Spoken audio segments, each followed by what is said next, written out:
50 വർഷം പഴക്കമുള്ള മസ്താങ് ഫോർഡിന്റെ ഒരു ഫ്ലാഗ്ഷിപ്പ് കൂപ്പയാണ്. അതേ പ്ലാറ്റ്ഫോമിൽ ഇലക്ട്രിക് അവതാരത്തെ 2022-ൽ ഫോർഡ് അവതരിപ്പിച്ച ക്രോസ് ഓവർ ആണ് മസ്താങ് മാക് ഇ. ഒരു പ്യുവർ EV ആർക്കിടെക്ചറാണ് മാക്കിക്കുള്ളത്. 2024-ൽ മാക് ഇ റാലി ട്രിം ഒരു lighter off road car launch ചെയ്തു. ഇത് GT സ്റ്റൈൽ ഡിസൈനിലാണ് ഉള്ളത്. ഇത് ഒരു 4 door single speed transmission all wheel drive കാറാണ്.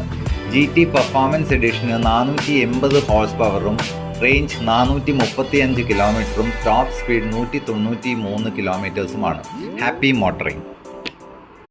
50 വർഷം പഴക്കമുള്ള മസ്താങ് ഫോർഡിന്റെ ഒരു ഫ്ലാഗ്ഷിപ്പ് കൂപ്പയാണ്. അതേ പ്ലാറ്റ്ഫോമിൽ ഇലക്ട്രിക് അവതാരത്തെ 2022-ൽ ഫോർഡ് അവതരിപ്പിച്ച ക്രോസ് ഓവർ ആണ് മസ്താങ് മാക് ഇ. ഒരു പ്യുവർ EV ആർക്കിടെക്ചറാണ് മാക്കിക്കുള്ളത്. 2024-ൽ മാക് ഇ റാലി ട്രിം ഒരു ലൈറ്റർ ഓഫ് റോഡ് കാർ